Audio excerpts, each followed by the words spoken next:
Folks, Black Star Network is here.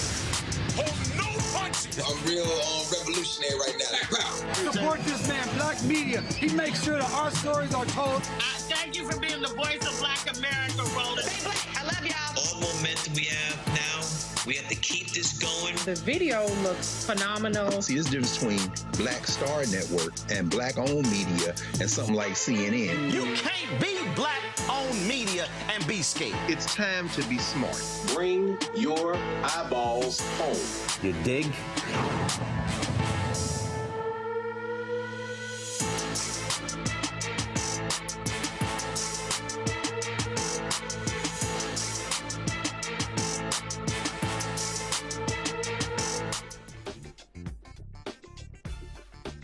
Oh.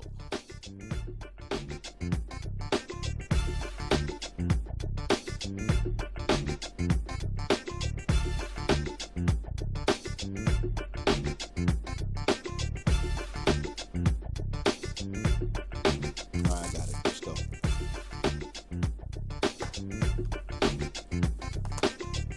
Today is Tuesday, March 17th, 2026. Coming up on Roland Martin Unfiltered, streaming live on the Black Star Network. The U.S. Senate currently debating the Save America Act, which Republicans say it's all about voter ID. But that's a lie. It aims to overhaul election laws nationwide because they want to cheat to win. In Illinois, voters have just 2 hours left to cast their ballots in an election that could determine their next United States Senator, as well as other positions. The DOJ is lowering its qualifications. I thought these people were all about DEI, didn't earn it. Now they're lowering the qualifications needed to become a U.S. attorney. Ain't that something? In Texas, a federal judge has ruled to extend the application deadline for the state school voucher program after 4 Muslim parents in 3 private schools sued the state, claiming that Islamic private schools are being excluded participating in the program. I told y'all they were going to do this. We'll talk to one of the lawyers who filed the suit. Folks, also in Virginia, I'm gonna explain to y'all how these white conservatives love to use race to gin up their base. This time they're complaining about a program in the state to drive more business to small businesses. But they want to position as, oh, it's helping those minorities. I'm gonna expose the right-wing lies. Plus, in tonight's Shop Black Star Network Marketplace segment, we'll discuss skincare products made with all natural ingredients that highlight the importance of self-care and nourishment. It's time to bring the funk. I'm Roland Martin Unfiltered on the Black Star Network. Let's go. Whatever the piss, he's on it. Whatever it is, he's got the scoop, the fact, the find. And when it breaks, he's right on time and it's rolling. Best believe he's knowing. Putting it down from sports to news to politics. With entertainment just for kicks, he's rolling. Yeah, it's Uncle Roro, y'all. Yeah, it's Roland Martin, yeah. Rolling with Roland now. He's funky, he's fresh, he's real, the best, you know he's Roland Martin now.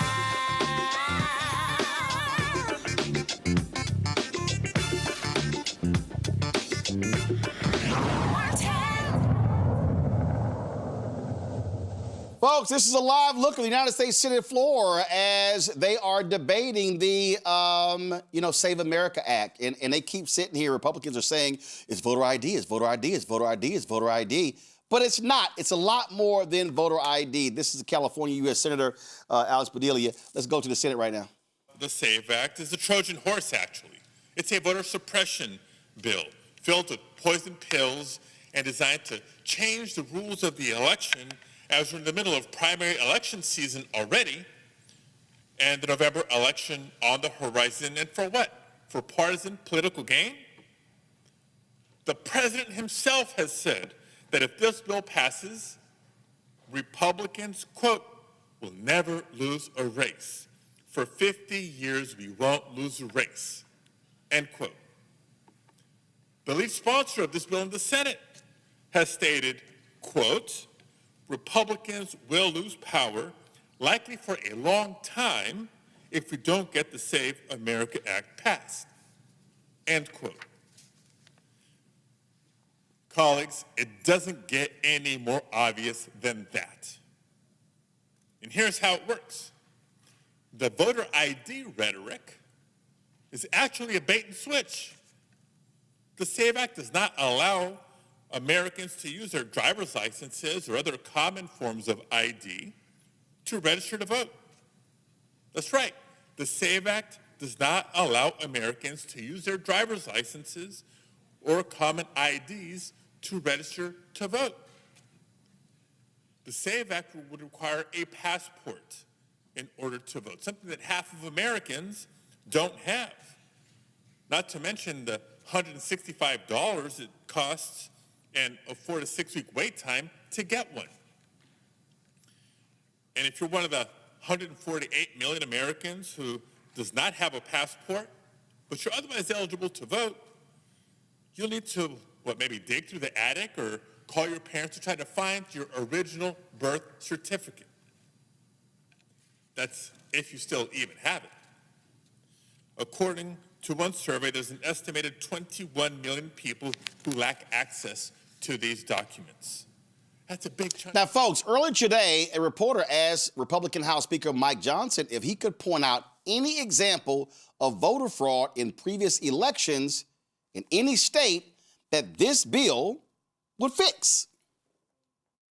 Look, we're not going to litigate all that. I can tell you what I'll tell Democrats. You should listen to the American people. Ostensibly, we're supposed to come here and represent the interests of the American people. This is a 90-10 issue in public opinion polling, and Democrats agree that you should be a citizen and have a photo ID to vote at a tune of about 70%. So there's no argument that you shouldn't do this. If they want free and fair elections, if they don't think fraud should be a problem, then they should vote to enforce federal law. It's already the law, as you know. It's already the law that you have to be a citizen to vote in American elections, and we should enforce that. And having a photo ID, you have to have a photo ID to do everything in American society. Why not to vote? It's ridiculous for them to oppose it. We are cheering along the Senate Republicans and trying to force this through. Hopefully, we can get this to the president's desk for signature. It's a top priority, not just for Republicans in Congress. Again, common sense versus crazy. It's crazy to say that you should not be a citizen or not have ID to vote. And it is common sense, and it comports the American people. See, I want y'all to understand. They're trying to position this as voter ID, voter ID, voter ID. Democrats are against voter ID. But that's not the only thing in the bill. On Fox News, a Democratic strategist was like, do y'all recall the time when Democrats pushed a bill for a national voter ID paid for by the taxpayers? And Republicans all voted no. Democrat, and how do you talk about that? How do you campaign about that? Yeah, I think Democrats have missed the messaging war on this when we talk about voter ID. Democrats passed a bill 5 years ago unanimously saying we want voter ID in the Freedom to Vote Act, and Republicans objected at it at the time, saying we didn't want a federal takeover elections. You're seeing those same Democrats now say we don't want this Republican federal takeover of elections. We passed a bill unanimously, near unanimously, with every Democrat in my home state of South Carolina, including voter ID, extended 2 weeks of early voting. That's the path forward. When you see the president out there saying this is how we're going to win the midterms if we pass this, I don't think that does the rhetoric any help in terms of actually getting that past the goal line, because, again, we all want secure elections. But when the president couches it in this is how Republicans are going to win if we do this, I don't think he does himself any favors. See, the problem is even that Democratic strategist got it wrong, because what he didn't say is that in the Democratic bill, they would pay for every voter in America to have an ID. In the Republican bill, they will force you to get a birth certificate. So if you don't have one, you got to pay for a birth certificate. They're going to force you to pay for a passport. That's $130. You might spend $150, $200 just trying to get all the paperwork in order for you to vote. I said before, and you just heard Senator Padilla say, I have a Texas driver's license. So what they want me to do is somebody born in Houston, Texas, Riverside Hospital, 3rd Ward, I have to now prove I'm a citizen, and I can't use my Texas driver's license. They're saying, no, I need to now go get my birth certificate and present that with a passport in order to be able to register to vote. But Republicans have messaged this as Democrats are against voter ID. Democrats had a bill before that said, we'll pay for voter ID, a national voter ID for every person. Republicans said, nah, we ain't down with that. But in this very same bill, Donald Trump wants to eliminate voting by mail. And the only excuse you can have is illness or military duty. That's why Republicans like Senator Lisa Murkowski of Alaska, Senator Tom Tillis of North Carolina are like, nah, we ain't down with this. And so apparently in their caucus today, Republicans from rural states are blasting that because they say eliminating mail-in balloting could hurt people in rural America. And again, Trump wants to say you can only vote by mail if you have serious illness, disability, military duty, or travel. And they're saying, wait a minute, hold up. That's going to hurt us. Yeah, we've been trying to tell y'all that. And so, y'all, don't fall for the okie doke of them saying, look at this, 80% of Democrats support voter ID, 90% of Republicans. I don't understand. What's the problem if you voted against this? Also, in the bill, they also would allow or force states to turn over their voter rolls to the federal government. It's a trash bill. It saves nothing. And those are the facts. Dr. Mustafa Santiago Ali, former senior advisor for environmental justice at the EPA. Michael Brown, former chair of DNC Finance Committee, both journalists from D.C. Glad to have both of y'all here. Mike, I'll start with you. I think he's right. He was wrong as well. But that strategist, the Democrats, he was absolutely wrong. Democrats have failed on this to properly message. They've fallen for the Republican trap of, you're against voter ID. If I'm a Democrat, I would sit here and go, oh, no. Remember, here's the bill we passed. We all voted for this unanimously, and y'all all said no. And if you want to do a voter ID, fine. Federal government, pay for it, where every eligible voter gets a voter ID in this country. This bill, Michael, is not about voter ID. It literally is about citizenship, and it's trying to force people, and they can't even find They can't find any citizenship issue. I think one of the states found one example of a non-citizen vote registering but never voting. 25 years, that's all you found was one? Yeah, okay, all right. Well, I think your term okie doke is the perfect phrase to use because this bill is nothing but that. It's all about what's going to happen in November. This guy is trying to do anything he can that keeps the House in Republican hands, and now possibly the Senate, since the Senate is now in play. But the good thing is the filibuster is there in the Senate. The House count is a little, it's interesting. It'll still pass the House. It will. No, it's already passed the House. It's already passed the House. Right, I'm sorry. Right, I'm talking about the Senate. But bottom line is, they have 51, but they need 60. They ain't got 60. Correct. They ain't got 60. Exactly. And frankly, probably, and if you're talking about Tillis and Murkowski already knows, then they're even further away from it. John Thune is clearly going to do everything possible, but he's a traditionalist or institutionalist. He is not going to change the filibuster rule for this. So obviously they like talking about it and they want to use it as a talking point. The Democrats are against it, but they're going to be Republicans against it too. So the bill probably doesn't, it's really a messaging bill for folks to talk about later during the elections, but it doesn't have a chance to pass. Again, Mustafa, this is a perfect example of, as far as I'm concerned, how Democrats, they fall for the Republican trap. If I was a House Democrat, I would have sat there and said, allow me to read off the names of all the current Republicans on the other side of the aisle who voted against our bill for a national voter ID. To me, that's what you do. Read the names off. And you say, we had a bill, but y'all all voted no. So here's our national voter ID bill. All of you voted no against our national voter ID bill. I haven't heard Democrats making that argument. And so, and then the other point is, I'll be sitting here going right into their area and going, oh, really? Let's talk about all of your rural places that can't meet your requirements. See, they allow themselves to get outplayed on this by Republicans going, It's voter ID. It's voter ID. 80%, 90%. How dare you be against it? They're not sitting here saying, well, we were for it when y'all was against it, and now y'all for it. I mean, all that is facts. You know, my mom always says, put it on Front Street. And Front Street means that you make sure that people have the education and that you also have the marketing. And the Democrats do a terrible job at that.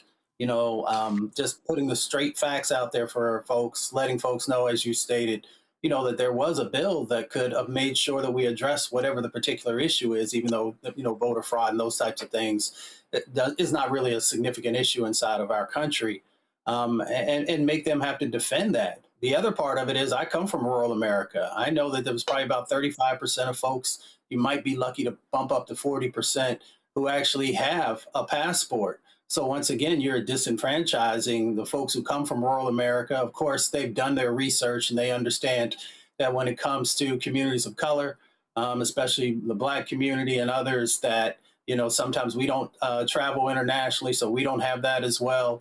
And the question also Democrats should be asking is, why is a real ID that everybody was told that you have to get, that driver's license that, you know, they run through all the various databases to make sure before it's given to you, why is that not good enough? So they have plenty of factual ammunition to be able to share to help people to understand that these folks are not serious and that this is, you know, this is politics. So all they're doing is, once again, costing the American people more money to be able to do something that should be a basic right. When we look at Australia, when we look at Canada, when we look at Germany, when we look at Sweden, and I can go down a number of other countries who make it easy for people to vote and not make it more difficult. Here's a comment. Roland. Here's a comment. Senator Angus King of Maine told NBC. He responded with a flat no when asked if any kind of nationwide photo ID mandate for voting would be acceptable to him. Quote, "We don't have it in Maine. Here's what we have in Maine. We have election day registration, no voter ID, unlimited absentee voting by mail in drop boxes. The old saying in Maine is, if it ain't broke, don't fix it." Michael? And keep in mind, Senator King is correct, but Kim, we're like that here in the district. We try to make it as easy as possible for people to vote, not more difficult. Keep in mind, the Democratic bill was also a clean voter ID bill. This bill has also those little cultural riders in it because they want to put people on the record, and then the messaging will change after the bill goes down, that Democrats were protecting some of those cultural issues that Republicans like to talk about. So that's the nice thing about being in the majority. You can put the title of whatever it is on a bill. You can put it up for a vote, and then you get people on the record. Just like you mentioned, that Democrats should be saying, that we should be saying, just read the names of the people that already voted against the voter ID bill. So again, it's the okie doke, like you said earlier. Folks, again, you see, let's go back to the Senate floor. Let's hear some of that.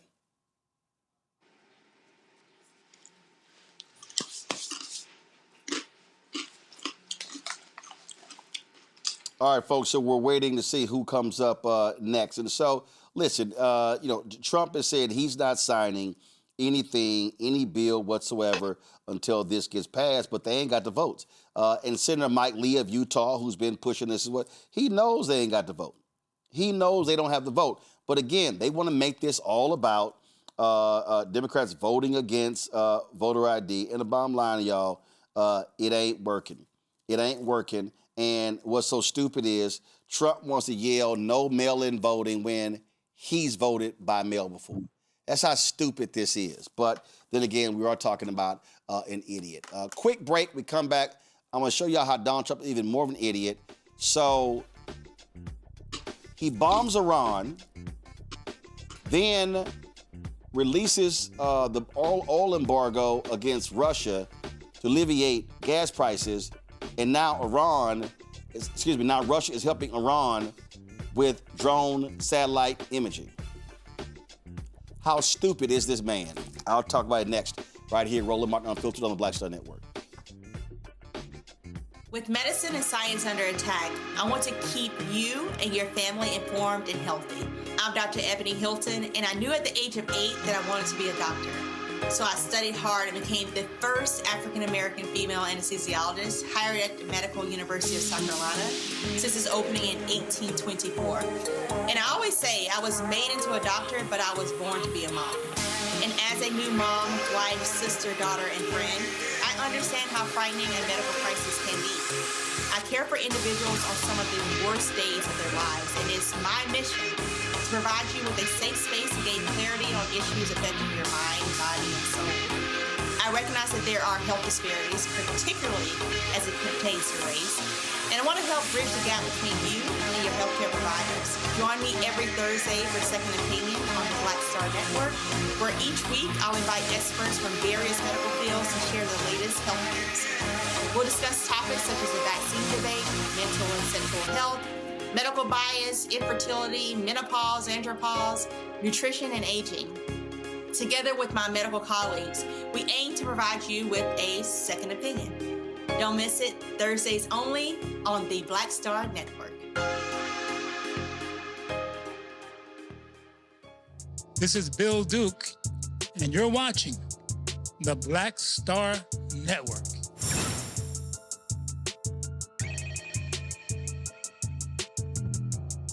All right, y'all. So let me show you how stupid the occupant of the White House is.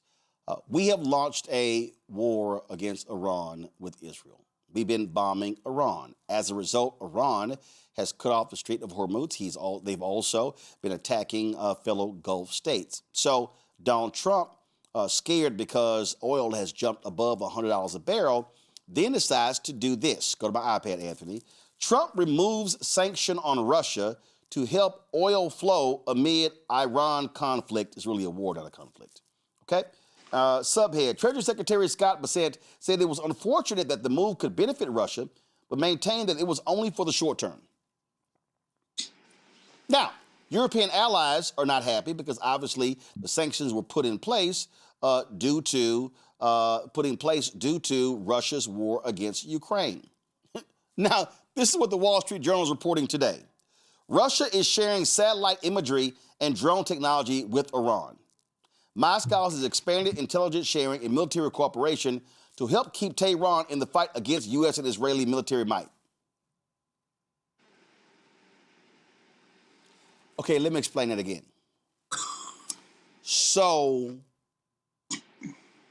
we bomb Iran with Israel.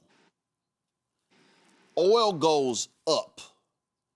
Trump, afraid that oil goes up, decides to lift the sanctions against Russian oil in order to keep oil going down, to push oil back down. Russia is helping Iran when it comes to drone technology. So Russia, by helping Iran with satellite imagery and drone technology, is helping Iran drive oil prices up. And as a result of oil going up, Trump releases the sanction so Russia can sell its oil around the world. Do y'all now see how stupid this man is? How dumb this man is? So Russia's like, hell yeah, we gonna help Iran. As long as y'all bombing Iran and help Iran, we get to sell our oil, you idiots. These really are stupid people, Mustafa. They are, and that's the scary part, because these are the leaders, supposed leaders in our country. You know, I'm almost positive that they had to run a number of scenarios about what could possibly happen. And no, they didn't. They all deserve to be fired. That dumbass, that was a story where he literally said, I just want to do it. We're doing it. And his advisor was like, hey, listen, I just want to do it. That's how dumb they are. So I love it when they go, DEI didn't earn it. No, these idiots didn't earn it. They're stupid. Well, you've heard me talk before about the caucasity of meritocracy, and what that means is that white folks get a pass on the not needing to be as intelligent sometimes or as skilled as some others are held to. Here's the thing, is that folks are going to wake up to this, because over the next couple of weeks, of course, grocery prices are going to continue to go up. You're also going to have, we already see airline prices are going up. So sometimes when something is happening across the ocean, people sometimes don't pay as much attention, but folks are actually going to feel the pain here in our country by what's currently going on. So that 20% of oil that moves through the Strait of Hormuz has ripple effects, because gas prices are global. They are not local, and folks need to understand that everything is interconnected. The other thing is that Russia continues to play a serious game on the person who's sitting in the White House right now, because their economy was teetering because of so much money that was used with the war that's currently going on there. Now they get an influx of money from, the president literally made that happen. So folks just need to pay attention to the games that are being played and how it has significant impacts both here at home and across the globe.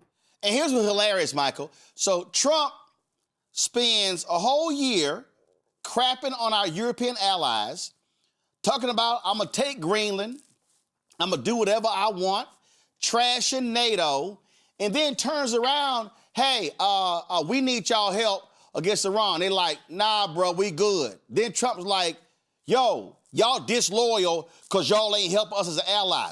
They're like, wait a minute, you shitted on us, and now you want us to turn around and help you? Hey, Anthony, go to my iPad.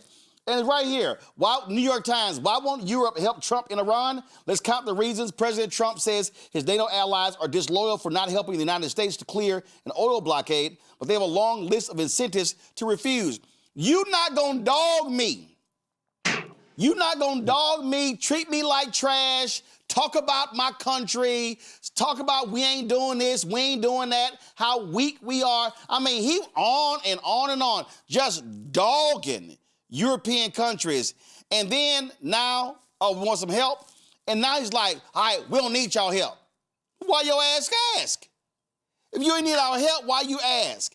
This is how arrogant, petulant, narcissistic, and ignorant this fool is. And on top of it, which makes it even worse, the not understanding the politics in those countries that he's asking for the help, or now saying he doesn't need the help. Their politics, they're in the 80th percentile of no, don't go help the United States. Because when that guy sends out his tweets, makes his negative comments about countries, they hear those things as well. So those political leaders are under immense pressure not to come and assist and help. So why would they? On all the matters you mentioned and articulated a second ago, on top of that, their people are saying, don't you dare help. This is not a NATO issue, certainly not an Article 5 issue with NATO. So they have every right to say, no, we're going to sit this one out. Good luck. Maybe you should have called us in the beginning, which they didn't do, because no one wants to deal with the United States because of our poor diplomacy skills. So this is the result. This is the New York Times article. Number one, they never wanted this war and don't want a part of it. It says the United States made no effort to form a coalition of the willing. That's called diplomacy, y'all. They made no effort, but you now want them to help. Let's go to number two. It's not NATO's job. Trump says, hey, the NATO alliance says y'all got to help. Nah, dumbass. Did you read the NATO alliance? It says that NATO allies step forward when one of the members are being attacked. It doesn't mean that when they attack another country. Again, the man is stupid, y'all. Let's see. They also don't think it's going to work. So he wants the allies to use their military to open the shipping lanes in the Strait of Hormuz so oil can get out. They're like, no, that's not how this thing works. It says shipping in the Strait of Hormuz is so precarious because even a single armed Iranian speedboat can take out an oil tanker. The U.S. Navy has not been able to defeat that threat on its own, and some European leaders say this week they don't know how their navies will tip the scales. We have the most powerful Navy in the world. If we can't do it, who else gonna do it? And also, number four, if the European countries step in, it's gonna prolong the war. So you want people who ain't got no vested interest to now step into your battle, and you wonder why they're not? I'm telling you, this man is an idiot. And all these maggots out here who don't understand the Clay Travises of the world, Charles Gasparino, all said, oh, this is great, this is wonderful. He's going to take out Iran, and oil's going to be back down to $40 a barrel. They must be on meth, Mustafa. Meth, or what was that thing that folks used to say, crack is whack? I mean, I don't know if folks are still doing crack, but some of the actions that they do sure does make it seem that way. Yeah, we've gotten ourselves really into a sorry situation. You find that if you spend any time in that part of the world and you look at the Strait of Hormuz, the shipping channel is only about 2 miles across. I mean, it's 21 miles across, but the shipping channel is about 2 miles. So what that means is that, as you're trying to travel and navigate through there, there's just a small area that you can actually maneuver. And that's why it's one of the reasons why it's easy for folks, whether in boats or through drones or some other types of things, to actually have such a significant impact and to actually be able to slow things down considerably or stop it, which is what we're seeing that's currently going on. The other part of it is, the folks who have been international partners in the past, there's no reason for them to show up now because we haven't shown up with any integrity in plenty of the ways that we have engaged with them, whether you want to talk about tariffs or a number of other types of things. So folks, it's like, this is not our war. You decided to join with folks in this battle that's currently going on. And so folks are just like, our folks don't want it. We don't want it, and there's no benefit for us to enter into this space, and you need to stop it as quickly as possible, but you just can't now. It's very difficult to be able to stop this situation if you really understand what's currently going on and how you've broken international diplomacy. So he's got a mess, but it's a mess that he created. Yeah, and I'm just sitting here, and now we're in our third week, Michael, and now it's kind of like, I don't know what to do. Cause this ain't working.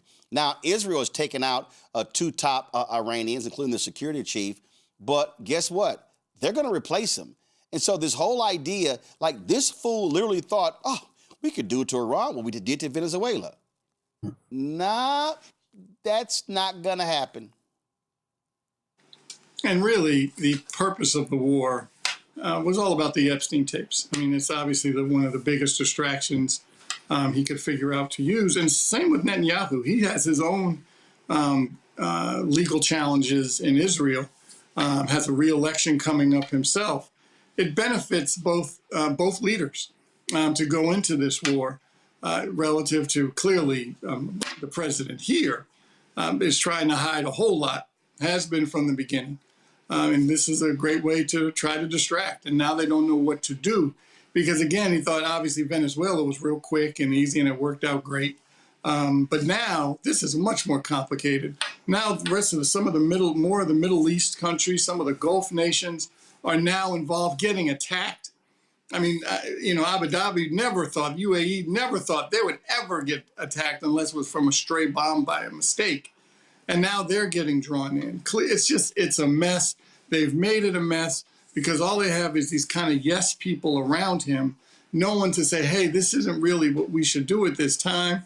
They just made up that the threat was imminent. It is not. Even the gentleman, I know you're going to talk about it later today, said there was no imminent threat. So they just don't know what to do because they're all incompetent. So when you add incompetency to political expediency, it's a bad combination. Absolutely. That's just how dumb these people are. All right, y'all. Got to go to break. We come back. We're going to talk about the battle in Virginia when it comes to the redistricting. Former President Barack Obama drops a video. Also, Congressman Bobby Scott lays out his thoughts on it as well. We'll discuss that next. Also, we'll talk about contracts and how white Republicans are trying to gin up their white base to say, look at Virginia. These Democrats are now trying to create quotas and give contracts to those blacks. It's actually for small businesses. And I'm going to expose their racism right here on Roland Unfiltered.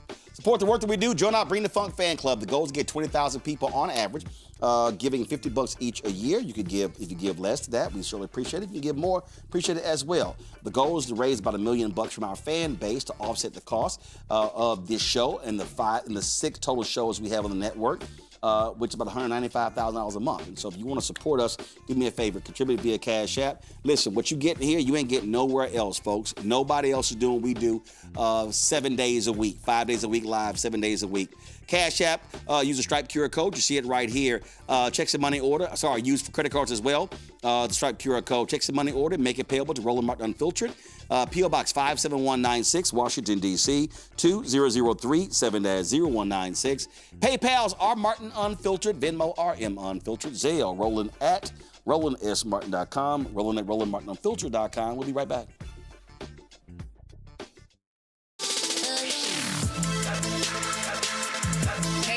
Welcome to The Other Side of Change, only on the Black Star Network and hosted by myself, Bria Baker, and my good sis, Jamira Burley.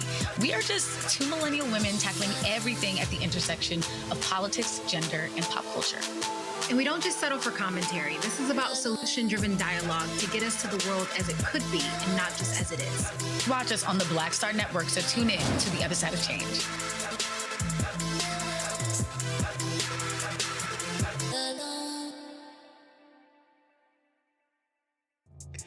What's happening? This is your man, Motown recording artist Kim. You are watching the Black Star Network.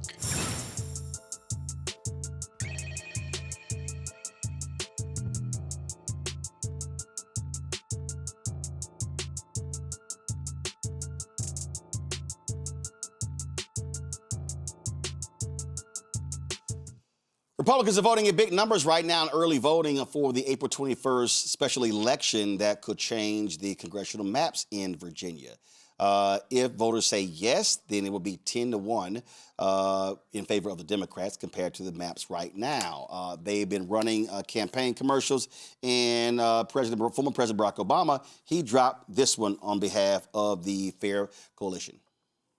Virginia, we are counting on you. Republicans want to steal enough seats in Congress to rig the next election and wield unchecked power for 2 more years. But you can stop them by voting yes by April 21st. Help put our elections back on a level playing field and let voters decide, not politicians. This is the responsible thing to do. Help us chart a better path forward, Virginia. Vote yes by April 21st. Now, Congressman Bobby Scott, he released this video. Hi, I'm Congressman Bobby Scott. There's a lot of misinformation going on about this upcoming referendum, so let's get to the facts. The fact is that Republicans have been gerrymandering seats all over the country, and it's made a difference. As a matter of fact, in the last election in North Carolina, they redrew the districts, picked up 3 seats, and as a direct result of those 3 seats, they were able to pass that big ugly bill where they cut health care, cut SNAP benefits in order to give tax cuts to the wealthy. All over the country, they've been gerrymandering seats. It's time for Virginia to level the playing field and do exactly what they've been doing. That's why it's important that we don't guess, just vote yes. So it's been quite interesting, Michael, looking at Republicans going, this is wrong, this is so unfair, this is not right. I can't believe they're doing this. And I'm like, oh, so y'all forgot Texas? Y'all forgot what y'all did? And really what this is all about, this is really about these damn Republicans mad that Democrats said, oh, y'all FAFO? Okay, we'll follow up. Absolutely. And Gavin Newsom started it. He said, you know what, if Texas is going to do it, we're going to do it. And then the party establishment within the states said, you know what, yeah, let's try it. If it doesn't work, it doesn't work, but let's give it a shot, especially since Texas wasn't going to be the only red state that was going to try it. There were going to be some other red states behind them. So, you know, it's just crazy that they started it. Now it's backfiring on them. And there's nothing they can do about it. Absolutely nothing. The courts have said it's okay, which even made it even worse for them. But I disagree with that. I just don't think you should be able to change the rules in the middle of an election cycle. Now, for any of the states, if any of the states had tried it, they should have to wait until not just the census, but if they want to do it earlier, then you wait till after this election cycle. But everyone chose not to do it, and I'm fully in favor of democratically controlled states doing the same thing, and let the chickens come home to roost. Well, but first of all, it's not everybody. I mean, Indiana said no to doing this here. Kansas said we don't have the votes. And to me, Mustafa, Democrats have always played by a set of rules that no longer exist. It's like they're sitting here going, you're not following the rules. And Republicans are like, what rules? And so I've always said Democrats were stupid to allow them to continue to do what they do. So you got to fight fire with fire. This is how you have to respond when these things happen, and they have to fight fire with fire. To me, that's the only way you operate. And so if they're going to participate in political gerrymandering, if they're going to change the maps that benefit, and let me be clear, I need people to understand, and I oppose this, but the Supreme Court said we have no jurisdiction in partisan gerrymandering. We have none, okay? They said partisan gerrymandering is allowed. It's up to the state courts. Well, okay, so if that's going to be the rules, then Democrats should be trying to take advantage of the rules when the other side wants to take advantage as well. They gerrymandered in Texas, in Missouri, in North Carolina. They're looking to gerrymander further in Florida and other states. So you do what you got to do.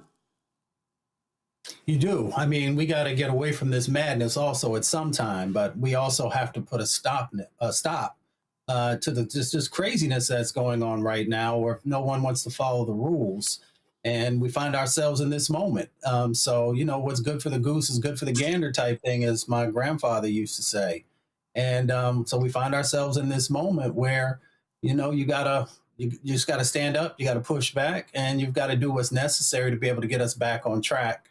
Folks have heard me talk about it before. I'm really big on fair maps and making sure that we get back to that at some point, because if we don't, then we're just going to continue to spiral out of control. But to stop the spiraling means that in this moment, we have to do what's necessary to address the craziness that's going on in state houses and, of course, on the federal level as well. Absolutely. I'm telling you, man, it's crazy what's going on. Okay, let's stay in Virginia. All right, y'all. So I love to expose right-wing liars. Let me say it again. I love to expose white right-wing liars. So I'm looking at social media, and I come across this video here. Virginia just passed a bill that prioritizes government contracts based on race and gender. The bill, HB 61, is now sitting on the governor's desk waiting to be signed. So here's what it does. It forces state agencies to hit a 42% quota for SWAM businesses, meaning businesses owned by minorities, women, or certain designated groups. It also sets aside government contracts under $100,000 specifically for those businesses. Translation, if you're a small business owner who doesn't fall into those categories, you're pushed to the back of the line, not because of price or quality or experience, but because of race and gender quotas. That's not equality. That's state-mandated discrimination in government contracting. And it's happening right here in Virginia. Race and gender, huh? Okay, play it again. Virginia just passed a bill that prioritizes government contracts based on race and gender. The bill, HB 61, is now sitting on the governor's desk waiting to be signed. So here's what it does. It forces state agencies to hit a 42% quota for SWAM businesses, meaning businesses owned by minorities, women, or certain designated groups. It also sets aside government contracts under $100,000 specifically for those businesses. Translation, if you're a small business owner who doesn't fall into those categories, you're pushed to the back of the line, not because of price or quality or experience, but because of race and gender quotas. That's not equality. That's state-mandated discrimination in government contracting. And it's happening right here in Virginia. Really? And now what they've been doing, they've been tagging that joke of Assistant Attorney General for Civil Rights at the DOJ on this. So this is the tweet that right-wing outlet Redline News USA posted. Breaking! Virginia residents are outraged as Governor Abigail Spanberger moves to sign legislation reserving nearly 50% of state contracts for minority-owned businesses and barring white men from contracts under 100,000. And when you sit here and look at this here, 84,000 views, look at all these people commenting, oh my God, look at this. And so they're responding, this is dishonest, this is wrong, the woke must be thrown out of office, you can discriminate against white people. And they're just sitting here, white people are the minority of the world population. We make up about 8% of the world population. A Democrat doing racist stuff, no way. Going on and on and on. Total discrimination at its finest. This is disgusting. That can't be legal. Pretty sure this is illegal. I can't wait for AAG Dillon to weigh in on that. Sounds like a lawsuit is in waiting. Here's the only problem. See, you're looking at the slave owner's worst nightmare. That is the descendants of slaves being able to read. See, the reason they didn't want us to read because they knew once we read, they were full of shit. So they're like, okay, so we can keep those Negroes from never reading, then we can win. So you know what I did once I saw this white right-wing rage bait video, I said, I wonder what HB 61 actually says. Anthony, go to my iPad.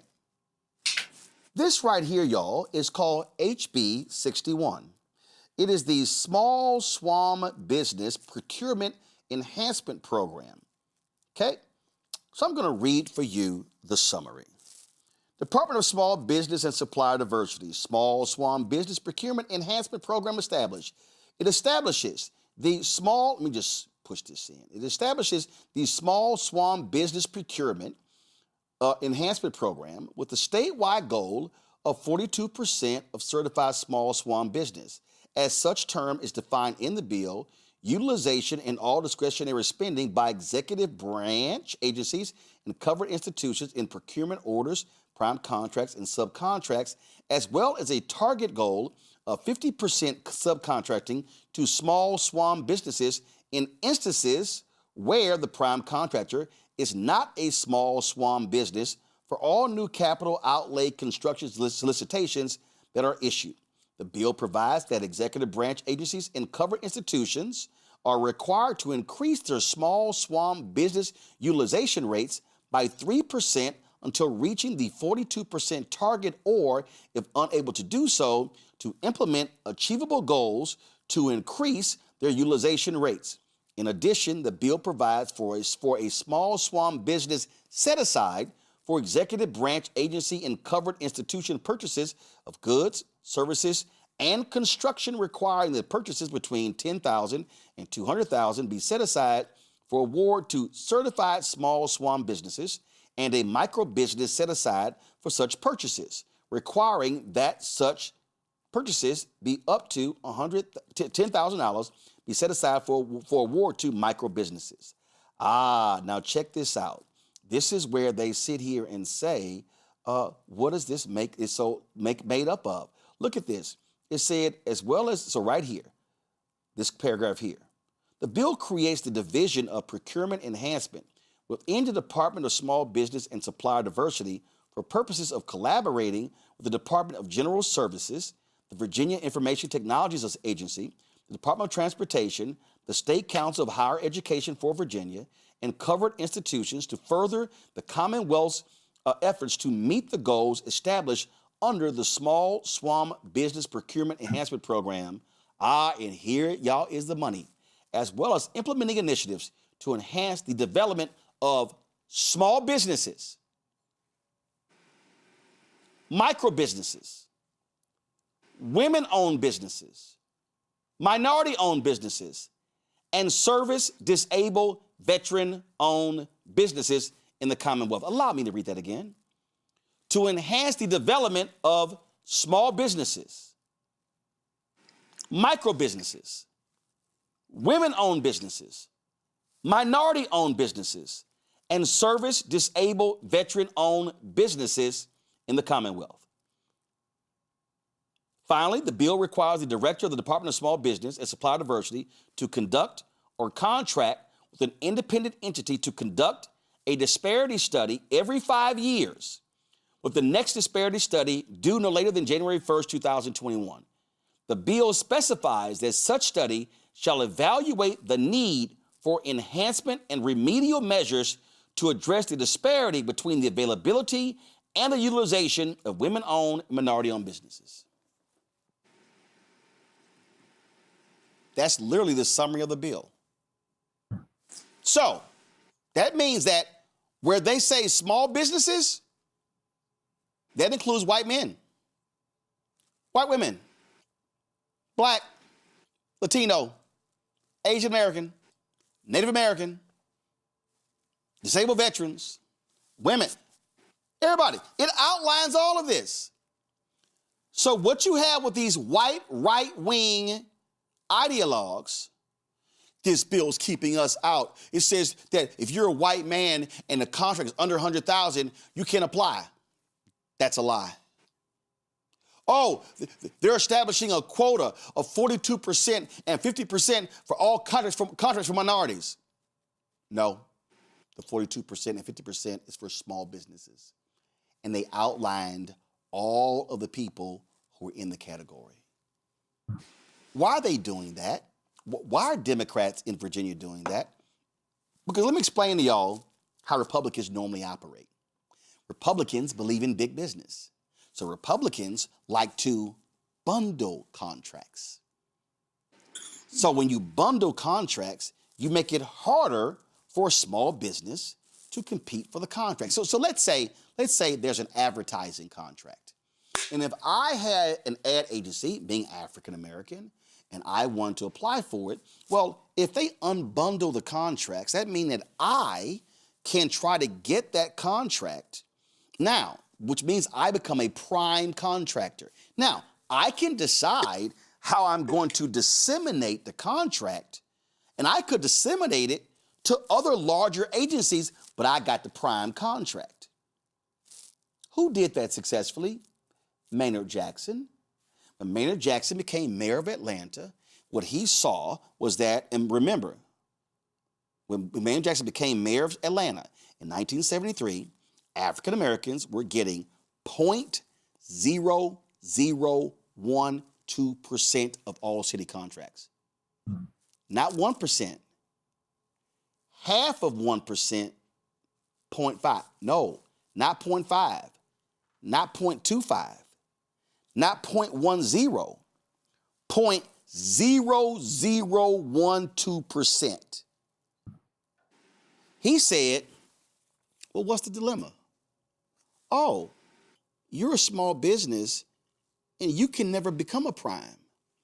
Okay, so instead of that being a $100 million project, we're going to break that up into 4 $25 million projects. Now you can compete. Oh, and when you do the rules say, and I covered City Hall, y'all. I covered county government. I saw how bureaucrats wrote the rules to create an opportunity or deny an opportunity for people to be able to bid. So they said, okay, so the rules are you can never bid on a prime contract if you've never been a prime contractor.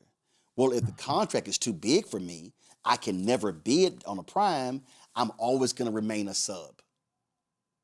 So here you have Virginia saying, let's create an opportunity for small businesses to be able to compete for contracts. Now, Virginia may have its own rules here. Now, first of all, you see right here, they talk about purchases between $10,000 and $200,000 to be set aside. Okay, y'all, that means that anything above $200,000 and $1, I mean, is up for grabs. They're saying, hey, let's give a shot to a small business for stuff between $10,000 and $200,000. Let's not have the big companies come in and just suck up all the money and suck up all the dollars. Now, why is that important? On the federal level, do y'all know how the federal level classifies a small business? On the federal level, a small business is 499 employees or less. Remember during COVID? Do you know how a lot of those big restaurant chains went after COVID money. I think Ruth Chris Steakhouse was an example. So Ruth Chris Steakhouse as a whole entity could not qualify for a certain level of COVID dollars because they were too large. So you know what they did? They started applying as individual Ruth Chris Steakhouses. Because as a total, they weren't a small business. But if individual restaurants applied, they met the small business threshold. And so here's Virginia. Here's Virginia Democrats saying, how can we help small businesses grow? What have y'all heard me say on this show? People always say, our small businesses, our black-owned businesses need capital. No, we need contracts. I've said it here, okay? I watch the money. I watch y'all money like a hawk. We have been in the black on this show as a network, as a show on a network, since March of 2020. We own everything that you see. We have no debt. We don't rent nothing. Bottom line is we buy everything. We don't owe nobody because I can't stand debt. So to grow this business, I don't need to go get a $3 million loan. What I need is a $3 million contract. Because if I get a $3 million contract, I'm going to make a profit off of that, and that's how I'm going to be able to grow the business. So Virginia is saying, we want to help our small businesses. These folks don't want to do that. They are purposely using race to gin up their white MAGA base to try to stop this program.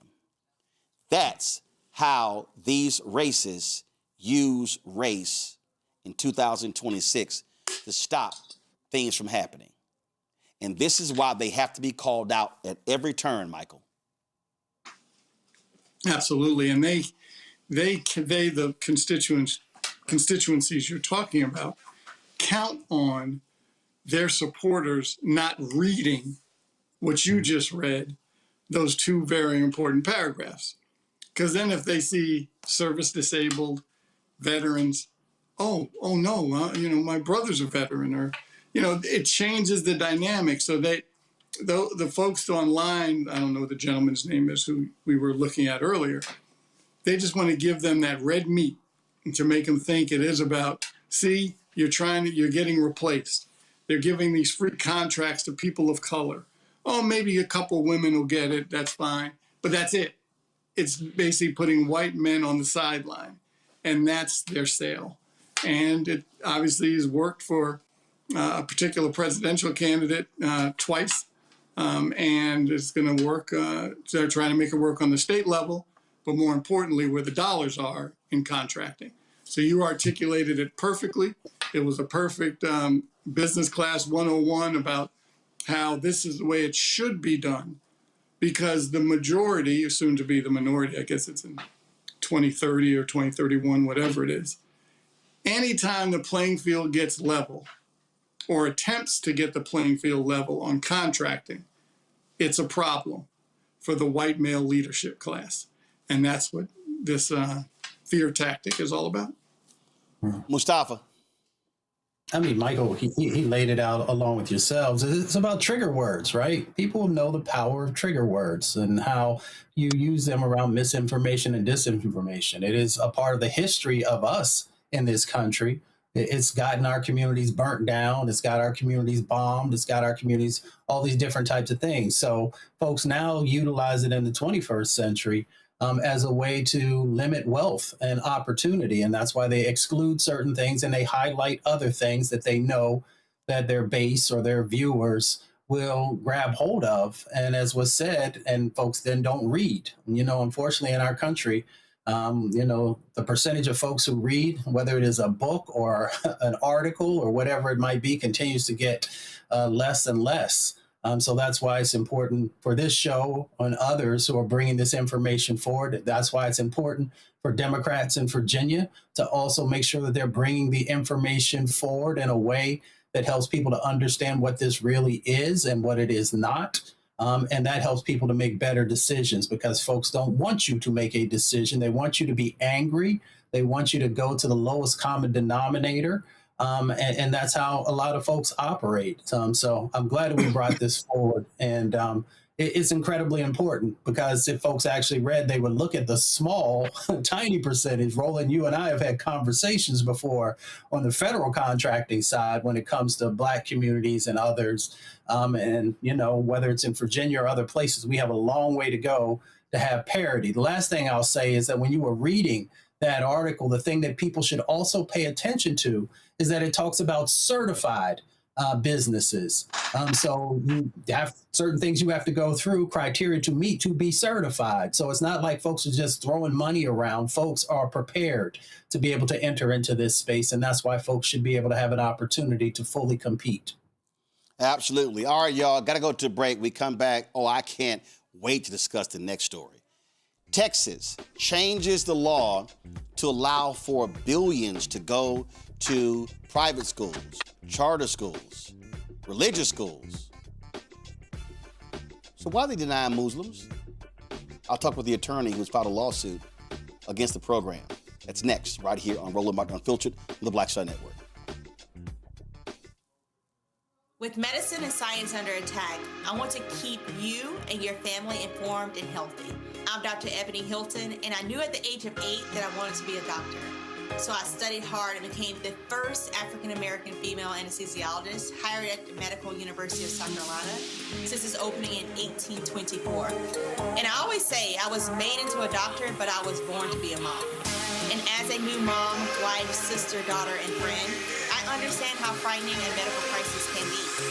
I care for individuals on some of the worst days of their lives, and it's my mission to provide you with a safe space to gain clarity on issues affecting your mind, body, and soul. I recognize that there are health disparities, particularly as it pertains to race, and I want to help bridge the gap between you and your healthcare providers. Join me every Thursday for Second Opinion on the Black Star Network, where each week I'll invite experts from various medical fields to share the latest health news. We'll discuss topics such as the vaccine debate, mental and sexual health, medical bias, infertility, menopause, andropause, nutrition, and aging. Together with my medical colleagues, we aim to provide you with a second opinion. Don't miss it, Thursdays only on the Black Star Network. Hey, I'm Malcolm Lee, and you're watching the Black Star Network.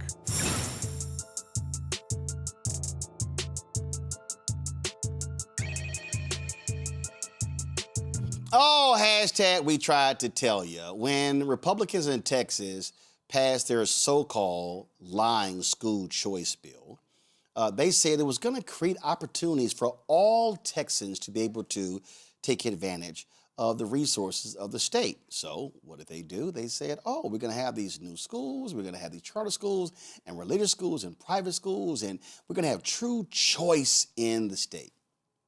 Really? So what then happened is they open it up. And then all of a sudden, folk begin to go, wait a minute, why are they not including everybody? Well, a federal judge has now extended the application deadline for private school vouchers until March 31st. Why? Because Texas seems to exclude Islamic schools from the program. The extension follows a lawsuit filed earlier this month by 4 Muslim parents and 3 Islamic private schools against state of Texas leaders. That's you, Greg Abbott, Dan Patrick, you white Christian zealots. They argue that the state is discriminating against their religion by excluding them from the voucher program. U.S. District Judge Alfred Bennett's order prohibits the state from determining which families will receive school voucher funding. The attorneys representing the Islamic schools and families plan to request that the court extend this order beyond March 31st, continuing it until the next hearing in late April, at which they intend to argue for further action. Attorney Mehdi Jagui is joining me from Houston. Mehdi, glad to have you here. First of all, I call this. I remember when Oklahoma took their case to the United States Supreme Court, arguing for religious charter schools. And I said, oh, y'all want to kill this law? Just have some Muslims apply for the money. And it went to the Supreme Court, and now we're seeing it. So they're lying in Texas when they say religious freedom, when they say open to all. No, what they really want are white Christians applying for the program. They are showing Islamophobia and hatred for Muslims in Texas.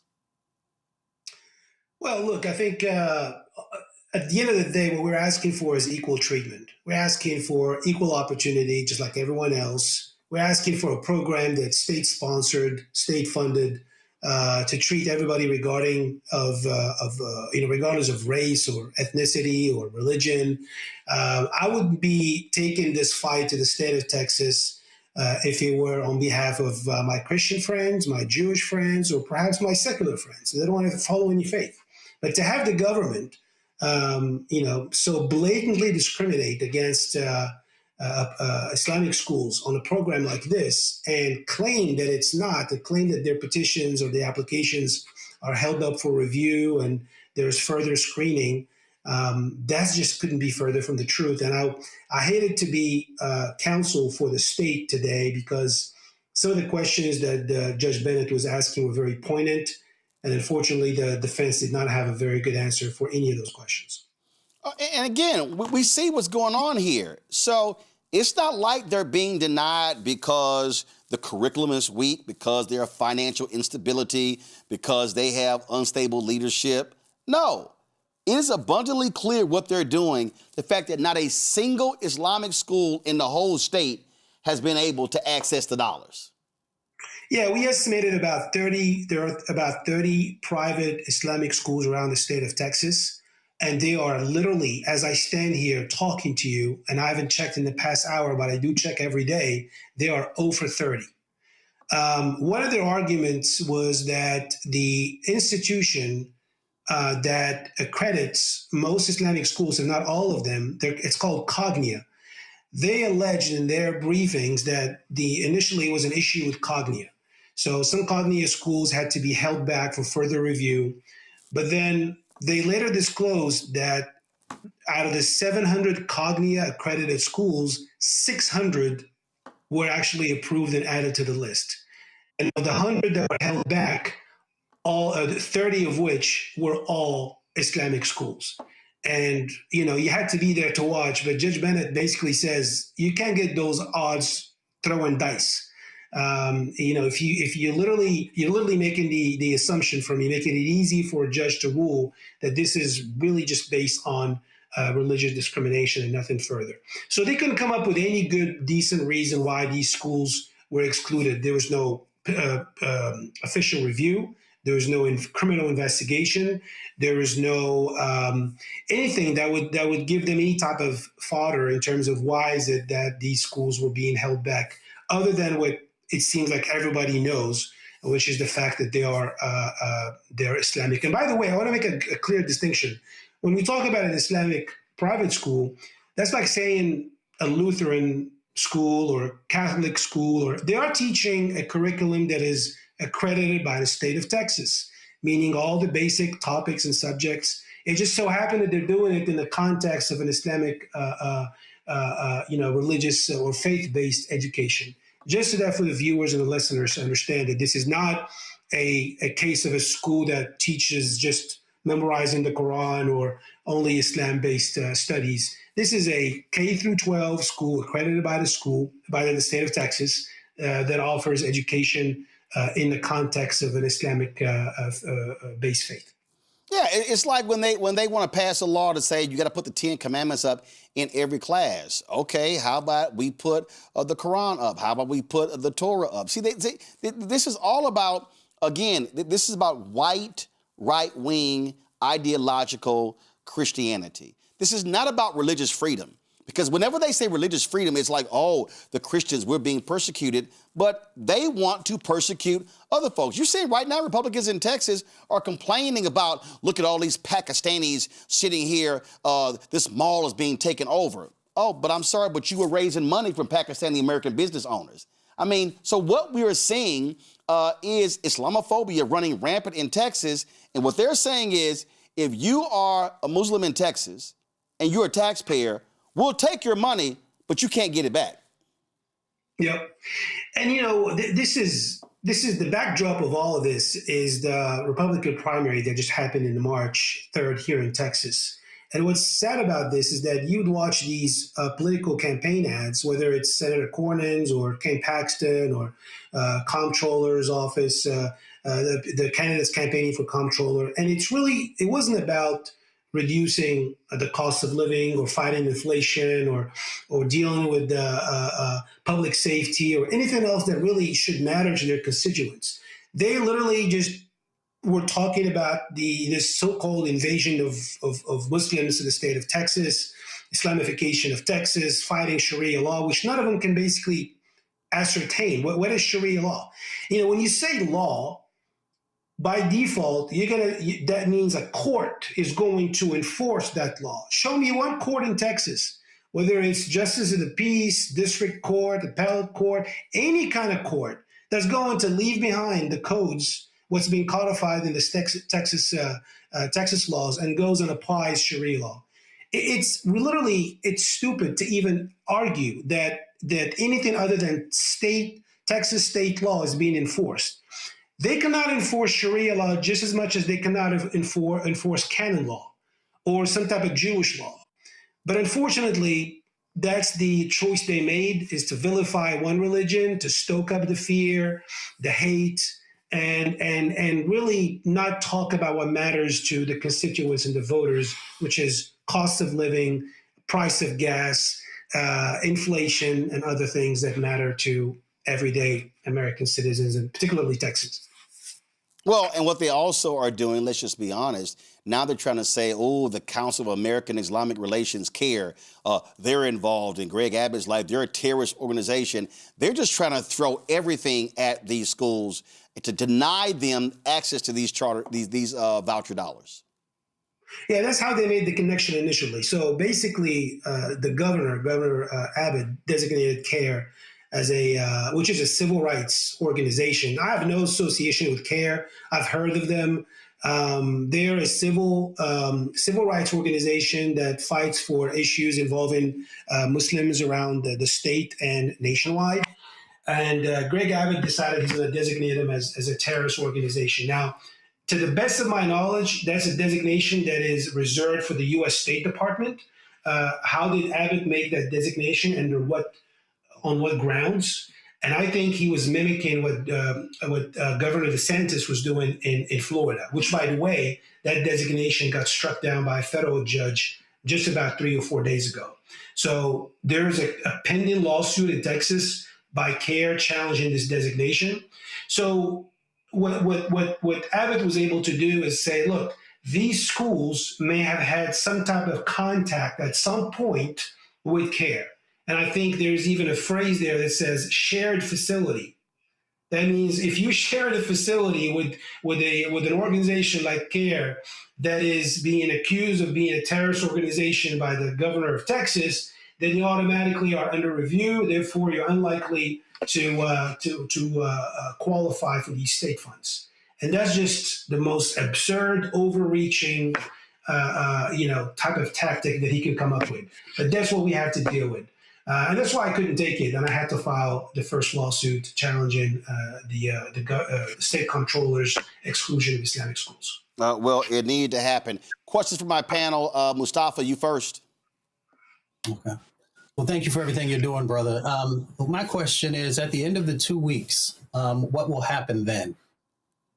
So the judge, this is a temporary restraining order. So we're asking for a temporary injunction that will turn into a permanent injunction. So we have a hearing scheduled that's going to involve testimony and more evidence. We're on a fact-finding mission right now. Discovery has been granted by the judge to conduct some requests for production, perhaps a couple of depositions, and then we'll come back to the court to ask for this restraining order to turn into a temporary injunction. Michael Brown. Also, congratulations on your fight. Are you building coalitions of other religious schools that may harm? This particular law may harm them, and you're showing that you have a broad-based group of support amongst other, I guess, quote-unquote religious schools, or are you still just kind of fighting this on your own? Well, it's interesting to show me another school of a different faith that's been affected. So far, I have not received any information. My office has not received anyone reaching out claiming that a school of any other faith has been affected. So this has been targeted against Muslims specifically, and I don't know, if that's the idea. Then what were they thinking when they were drafting this legislation? Like they knew about the Muslim private schools. They know they're accredited. There are Muslim parents who are going to apply for these funds. I just don't know what the plan was, because this is so blatantly discriminatory. You don't need a law degree to determine that Muslim schools are being excluded on the basis of their religion. So I'm not aware of any other faith. I will certainly, as I said at the top of this interview or this podcast, I would be more than happy to lead the fight on behalf of any other faith that's being excluded. This is about equal protection. All we want is the same opportunity as our Christian friends, Jewish friends, secular friends to apply and have a school of our choice be part of this system. That's really all we ask for. Whether we even get the funds or not, that's a different story. We just want equal opportunity to apply, and we want that for every single faith or every religion that is represented in the demographics of the state of Texas. Well, have each of the Republican candidates for Senate been asked the question about whether they support this particular law or not? Are they on the record, or are they both trying to run to the far right, so they're obviously supporting it?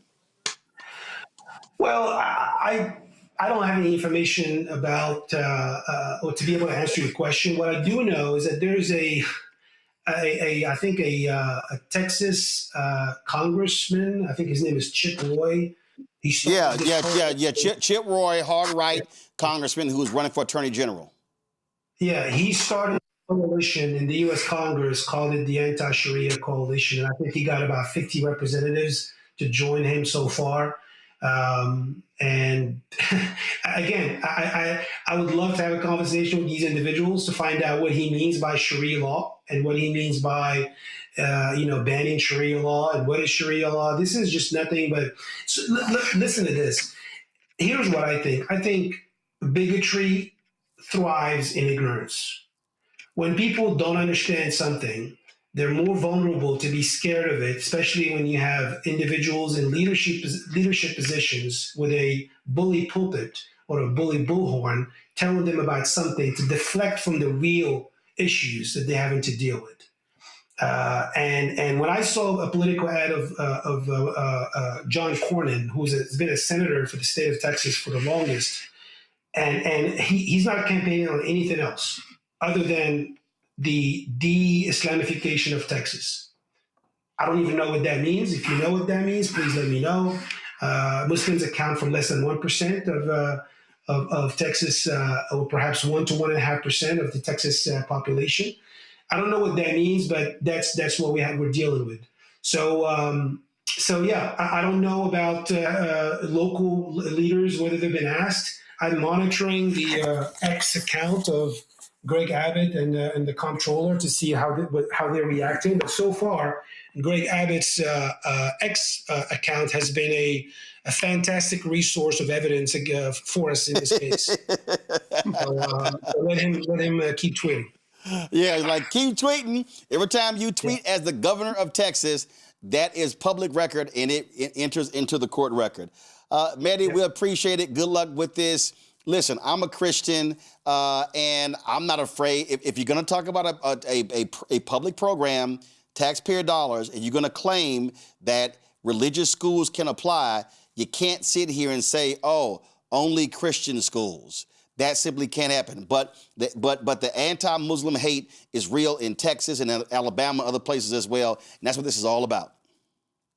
Yep, I agree. But thanks for giving me the chance, and hopefully we can come back and update you on some other news about the lawsuits, and hopefully we can get some permanent resolution to this situation. Absolutely. Be sure to let us know. We appreciate it. Thanks a lot. All right. Bye. The reason I want to talk about this here, because I remember when that Oklahoma an Oklahoma case we're going. I said, yo, you want to shut this down? I said, go ahead and have some Muslims apply. And that's what they hate. And so these people, they do not believe in religious freedom, Mustafa. It is white Christian hate. You've got that ignorant fool, Tommy Tuberville, constantly attacking folks. You've got individuals who have served in the military. I've seen some tweets, served in the military, saying, I pledge to give my life to this country, and because of my religion, you're against me. When these same white right-wing maggots say nothing about the Christian right-wing terrorists in this country, but they only assign it. And the reality is, we know the biggest issue facing America is white domestic terrorism. Yeah, without a doubt. And we've talked about that on the show a number of times. It goes back to hate, and there's a quote that talks about hate has never fixed any problem, in our country or in the world, actually. And it's amazing that we still have not evolved into who we say we are as a country. I mean, the founders were very clear about the separation of church and state and making sure that whoever you pray to shouldn't matter. And then, of course, the other point is, these are people's tax dollars, and whether no matter what faith you are paying taxes, and those dollars should be available to you and come back to your community to continue to help to educate folks. And that's one of the weaknesses that we have right now in our country, is that we don't truly educate folks about the beauty of all religions, about the beauty of all people, and how they've helped to make this country a better place, even though we still got a long way to go. So I'm looking forward to see how this case plays out, and hopefully it can become a precedent around the country for making sure that all religions are being honored, and that all folks have an equal opportunity to get the education that folks deserve. And all we're seeing, Michael, this right-wing hate all throughout Congress and the state capitals. Absolutely, and that's the sad part. I mean, not to have rose-colored glasses on, but as we talk about elections matter, leadership matters too, because some crazy zealot went to a particular member of the Texas State House or Texas Senate, or to Governor Abbott's office, and said, "Look, I don't like Muslims, and I don't think they should get any public dollars for their schools. Please put up this bill, and we'll have a big fundraiser for you." And the leader doesn't push back and say, "You know what, I would love your support, but I can't sponsor a bill like that because it's not right, it's not good, it's public dollars, they need to go back to the communities." You say whatever you'd like, but the courage isn't there.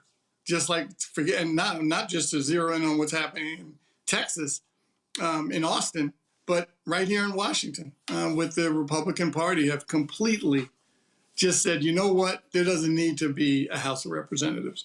We'll do whatever the president says.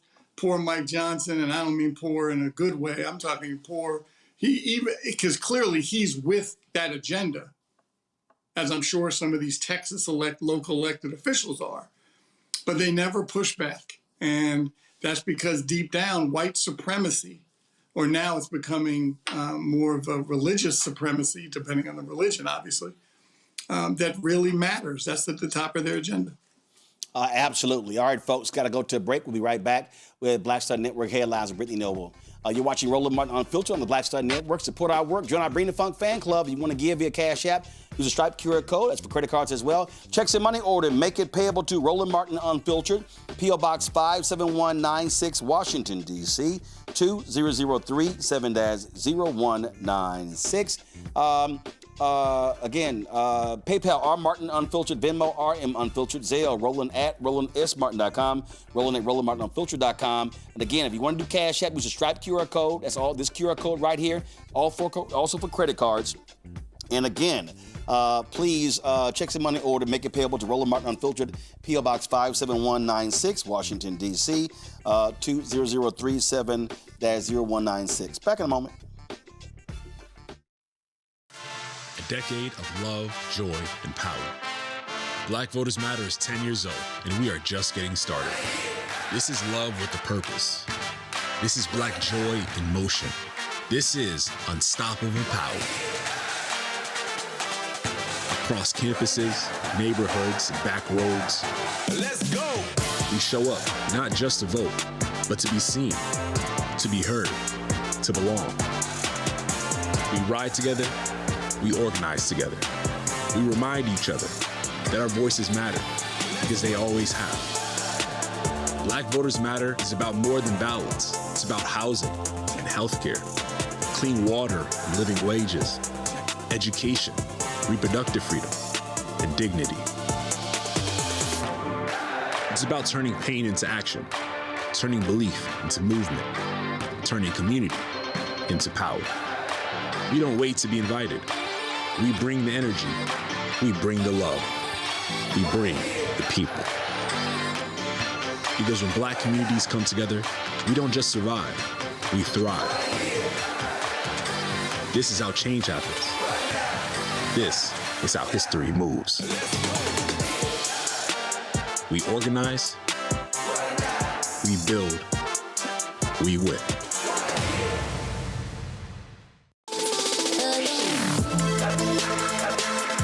Hey y'all, welcome to The Other Side of Change, only on the Black Star Network and hosted by myself, Rhea Baker, and my good sis, Jamira Burley.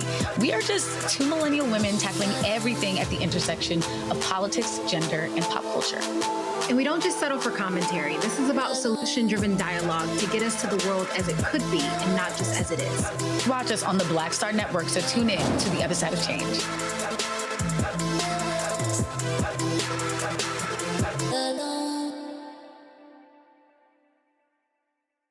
Hey, I'm TD Jakes, and you are watching the Black Star Network.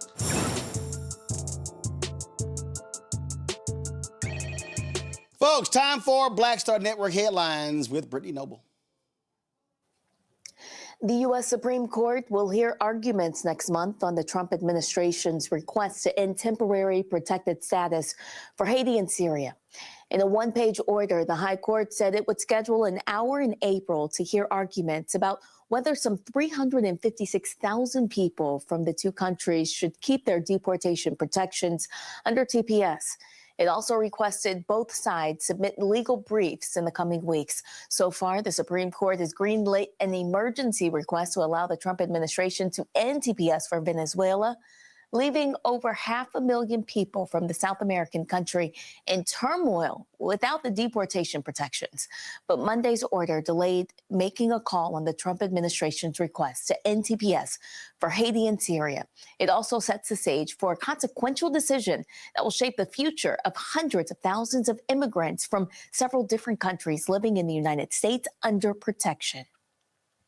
Well, the Kennedy Center's board of directors voted to shut down operations for 2 years as President Donald Trump calls for a major overhaul of the D.C.-based performing arts institution. It's the latest move by the Trump administration to put a stamp on the Kennedy Center, drawing stiff criticism from congressional Democrats and performing artists. The center's board, which includes many members handpicked by Trump, voted last year to rename it to the Trump Kennedy Center, leading to a wave of performance cancellations. Trump has cited the need for repairs as a reason for the closure, which will take effect after his summer's July 4th celebrations. The board also voted to install Matt Flocka as CEO and executive director, replacing Trump ally Richard Grenell, who oversaw far-reaching changes at that venue. A 12-year-old black girl died following a fight that broke out when a group of students got off a school bus in an Atlanta suburb. Video of the incident, which occurred on March 5th, captured by the victim, identified as Jada West, engaged in a verbal dispute with another girl after getting off the school bus. The conflict quickly escalated into a physical altercation between the two. And after the fight, Jada walked away but reportedly collapsed and was rushed to the hospital. In the days leading up to her death, the following Sunday, she suffered seizures and a cardiac arrest. Authorities have not filed any charges related to the fight and are currently working with the Douglas County District Attorney's Office. Jada's family is seeking justice for her and is calling for accountability. Jada had reportedly been bullied since transferring to Mason Creek Middle School in Villa Rica. A viral video is raising new questions about how a Black shopper was treated at an Aldi grocery store in Ramsey, Minnesota. The incident, captured in a TikTok video posted by Wendy B, shows a tense confrontation inside a grocery store between the shopper and two clerks. In the video, one of the employees appears to question why her receipt showed only 2 items, despite her having a cart full of groceries. But the footage also shows the shopper holding a receipt totaling more than $109. After the video went viral, one of the clerks reached out to the shopper on TikTok and apologized. Well, thousands of meatpacking workers are on strike at a JBS-owned plant in Colorado, marking the first strike in the industry in 4 decades. Approximately 3,800 workers at the company's Greenleaf facility walked off the job on Monday after union leaders stated that JBS failed to meet their demands for higher pay, improved health care, and essential safety equipment. The workers are represented by United Food and Commercial Workers Local 7, which has indicated that the strike is expected to last 2 weeks, but it could be extended if necessary. JBS is one of the nation's largest beef processors. They have about 25,000 workers across 9 facilities nationwide.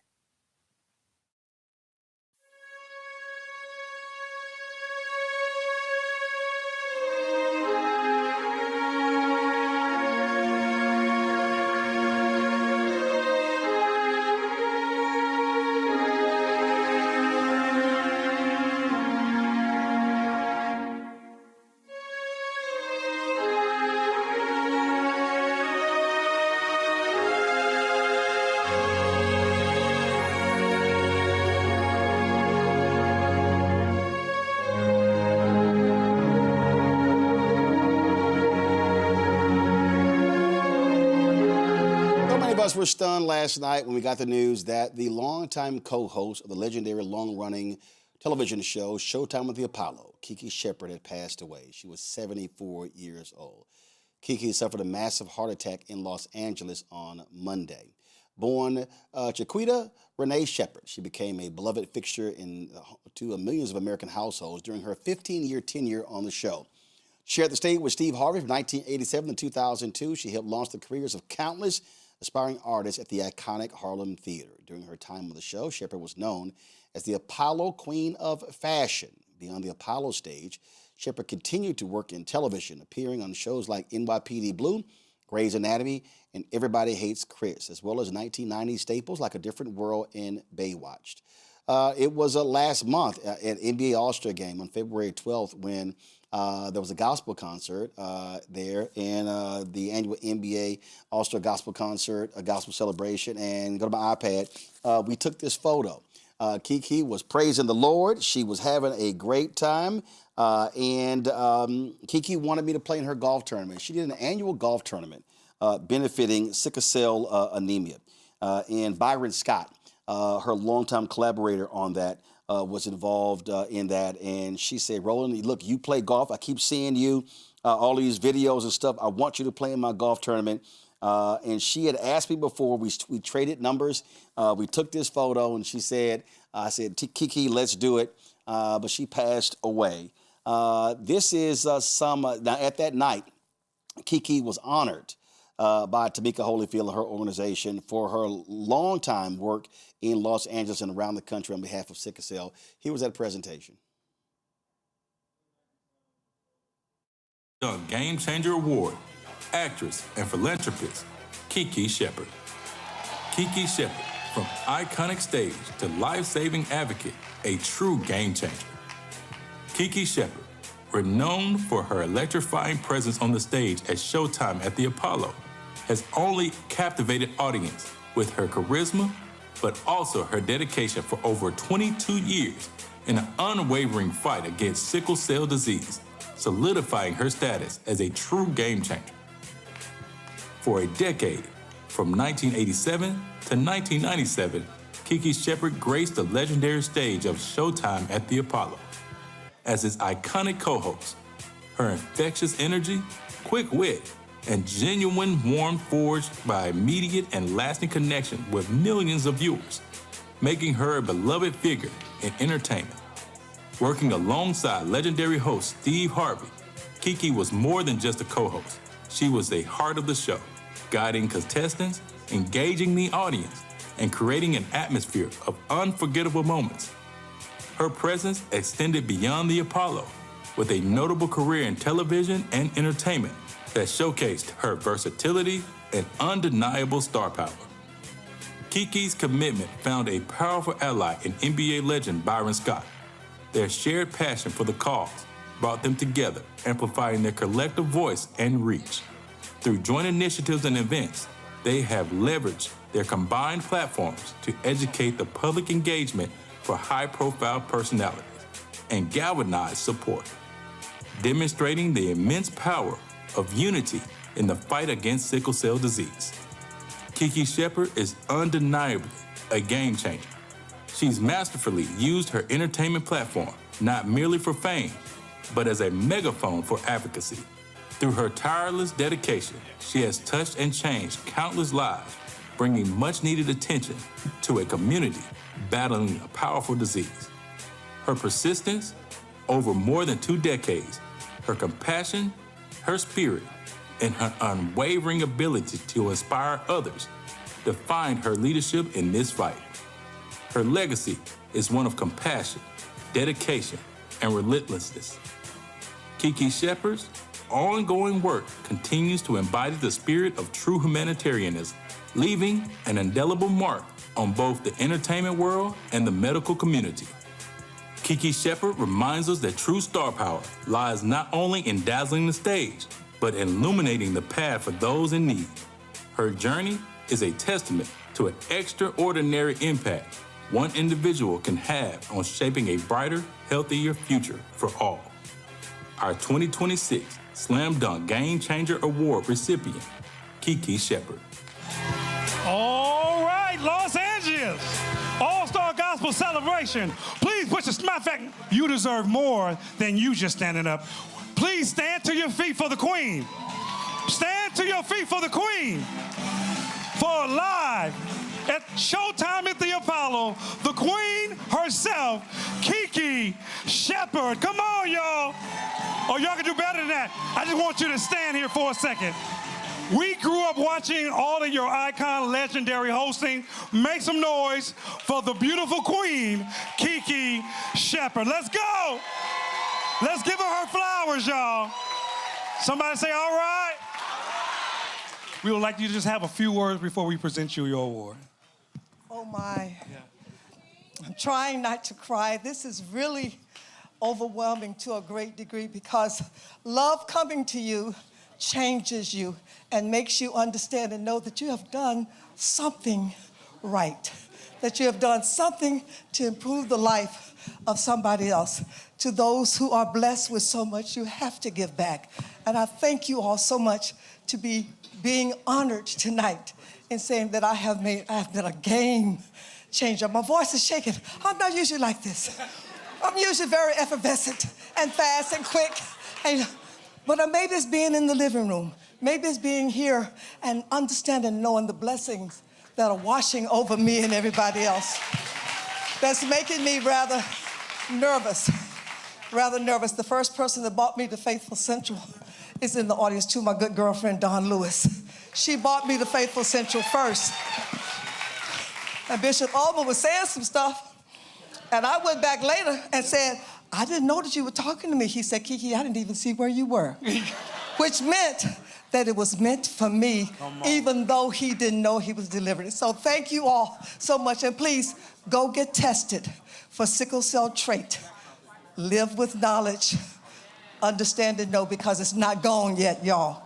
And it runs in every ethnicity. It's not just black people, it's all of us. So please go get tested for sickle cell trait and help a sickle cell warrior out whenever you can. Thank you so much. Oh my God. Come on, one more time. The beautiful, live from the Showtime at the Apollo, Kiki Shepard. Now, Queen, before I present you your award, as a gospel comedian, J. Red, I always wanted to be on Apollo, but I was a kid. Can you please do what you do over my... Make some noise! I think I won! I'm the gospel Steve Harvey. Come on, Jesus. Kiki Shepard, we present this to you. Come on, on, y'all. She is a game changer. Come on.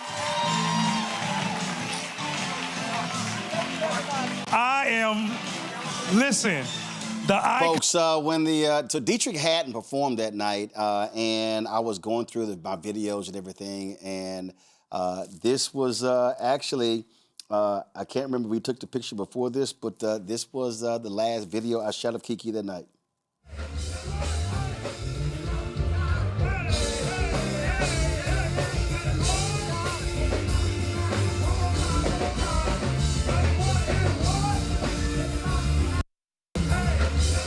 Years old. Also, folks, we lost another icon, Judy Pace Hood, a model, actress known for her roles in the 1970s films, TV's Peyton Place, and the groundbreaking telefilm Brian Song. She passed away. Hood's daughters said their mother died peacefully in her sleep Wednesday while visiting family in Marina Del Rey, California. She was born on June 15, 1942 in Los Angeles. Pace trained as a model, became Ebony Fashion Fair's youngest model in 1961. She made her on-screen debut in William Castle's 1963 Cold War spy film, 13 Frightened Girls, launching her career as the first black woman contracted at Columbia Studios. Throughout the 60s, she made TV appearances in episodes of I Spy, Batman, Bewitched, Days of Our Lives, The Flying Nun, The Mod Squad, Tarzan, and Peyton Place. Judy Pace Hood, who led the Hood part, she married baseball player Kurt Flood. She died at the age of 83. I had a chance to meet Judy several times at the NAACP Image Awards, and she absolutely was a wonderful woman. Mustafa and Michael, these two women, certainly iconic. And, you know, one of the reasons we do this is because, again, these are folks who came into our homes, we saw, but they also broke barriers. And that is critically important for us to make sure that we pay tribute to folks who do. Mustafa, you first. I mean, you know, for me, you know, watching reruns and sometimes, you know, things that were live and seeing these individuals was incredibly important, especially in the places that I grew up, where often I, you know, wasn't surrounded by a lot of our own folks. And when I think about both of them, even though I had the opportunity to see Kiki in New York before on stage, I think about energy, I think about love, and I think about grace. And, you know, that's, you know, what they exuded and played such a critical role, you know, for young Black girls, seeing them and knowing that they could also do similar types of things, for them breaking glass ceilings, for them creating, you know, taking the pathway even further down so that those who came after them would not have, hopefully, the same sets of barriers and hurdles is incredibly important. And that's why we also just got to make sure that when folks are here with us, that we give them love and that we let them know how much we appreciate them. So it was so nice to see the award that Sister Shepard received. But we should just make sure that we're doing that with all of the folks who are elders in our communities, those who are on TV, those who are on radio, and those who just are in the community giving back. And if we do that, then I think we honor everything that they poured into us. And the reality is, Michael, I was texting Dietrich Haddon earlier that at the end of the day, no one knows any day, hour, minute, or second. And so we should do that regardless of folks' age. I think what often happens is, it trips me out when I see these Presidential Medal of Freedom awards or the Kennedy Center, and they waited for somebody to turn 85, 90, or older. And it's like, yo, man, what you doing? Give folk they love while they are here. Absolutely. I remember, you know, we all watched the Apollo shows growing up in Kiki Shepard. I remember my mother, she used to say that Vanna White is the black Kiki Shepard, or the white Kiki Shepard. And because she wanted to put Kiki over Vanna. She didn't want to say, oh, Kiki's the black Vanna White. My mom looked at it the opposite way, and it was so true. She was full of personality. She got the show moving, whether it's reruns or if we watched it live. And obviously the great tribute you gave her tonight is what it's all about. And we should be very proud. And she's an icon. And I'm sorry to see her go, but obviously God bless and rest in peace. Absolutely, and you know, and as I was going through, I was trying to find. I know Judy Pace and I took a photo at the Image Awards, and I'm trying to locate that photo, and I simply cannot remember it. And it was rough going through my personal archives and just the number of people in just the past 10 years, icons who I met and talked to, who we lost, and so certainly just want to. Send our thoughts and prayers to the families of Judy Pace as well as Kiki Shepard. All right, folks, I got to go to a break. We come back. Our ShopBlackStarNetwork.com marketplace segment. Back in a moment. With medicine and science under attack, I want to keep you and your family informed and healthy. I'm Dr. Ebony Hilton, and I knew at the age of 8 that I wanted to be a doctor. So I studied hard and became the first African-American female anesthesiologist hired at the Medical University of South Carolina since its opening in 1824. And I always say I was made into a doctor, but I was born to be a mom. And as a new mom, wife, sister, daughter, and friend, I understand how frightening a medical crisis can be. I care for individuals on some of the worst days of their lives, and it's my mission to provide you with a safe space to gain clarity on issues affecting your mind, body, and soul. I recognize that there are health disparities, particularly as it pertains to race, and I want to help bridge the gap between you and your healthcare providers. Join me every Thursday for Second Opinion on the Black Star Network, where each week I'll invite experts from various medical fields to share the latest health news. We'll discuss topics such as the vaccine debate, mental and sexual health, medical bias, infertility, menopause, andropause, nutrition, and aging. Together with my medical colleagues, we aim to provide you with a second opinion. Don't miss it, Thursdays only on the Black Star Network. I'm Mark Morial, President and CEO of the National Urban League, and I'm watching the Black Star Network.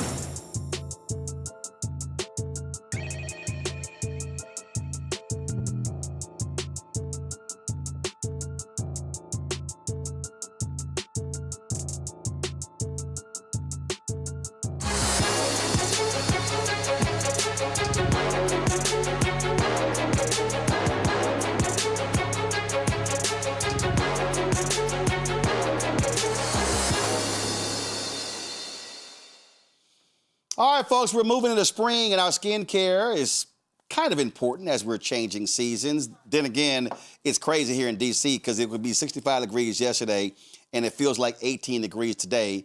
Then it's going to be probably 85 tomorrow. It's just crazy. The creators of Skinful focus. They focus on using all natural ingredients and emphasize self-care and nourishment for a healthy complexion. It's also eco-friendly. Dr. Oladejo, co-founder of Skinful, joins us right now. Dr. Ola, how you doing? I'm fine. How are you, Mr. Roland? How's it going? Doing great. All right, so let's just take us through Skinful. So we've got here your toner, your beard balm. We've got your body lotion, and then we've got your facial cleanser. So when you say all natural, eco-friendly, break it all down.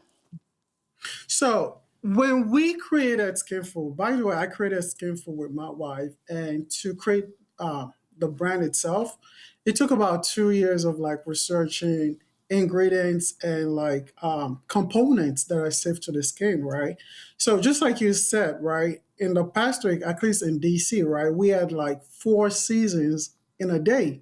So the morning started with the sun, and then it got cloudy, it rained, snow, and then all of a sudden the temperature dropped, right? So with that kind of experience on the skin, it's very difficult.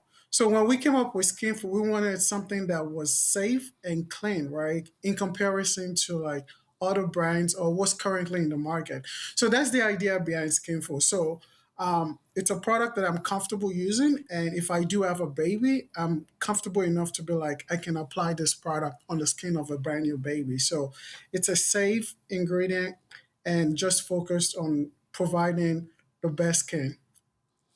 So, okay, so you and your wife got together. All right, so what precipitated this? Was there something particular? Oh, yeah, absolutely. So I do live in the city. I live in D.C., and I was just going through the product, and I was like, why do they need so much junk in the skincare product? And it was very difficult just finding the right product to use. And my background as a pharmacist was one of the key moment that led me to know that, you know what, we can actually formulate a product that is safe for skin, and it doesn't contain any ingredient that's crazy, but we want something that's efficient for the skin and at the same time still gentle on the skin. So that was the brain and the idea that that was behind Skinful. So after 2 years of researching ingredients and reaching out to manufacturers, we eventually came up with a product that I'm proud to put my name on. So there we have Skinful.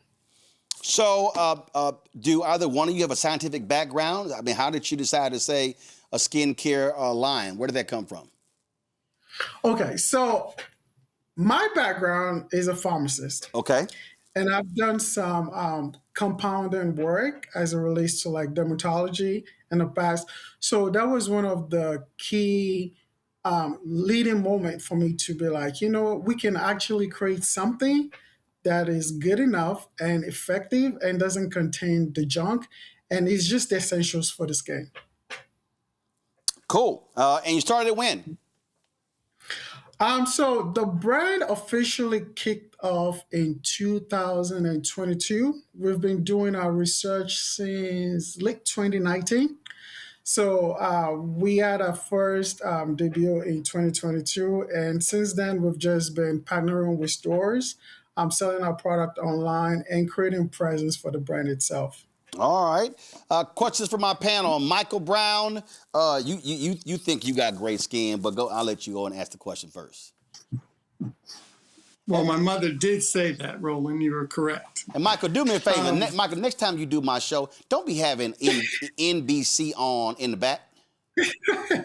Is that what's on? Yeah, I'm tired of seeing the MSNBC. You better put on the Black Star Network and we on the back of your TV. All right, go ahead. You're absolutely correct. You're correct. My bad. You are correct. You are correct. My bad. Well, what's your question? Absolutely correct. Where do you manufacture your products, sir, and keep up the good work, by the way?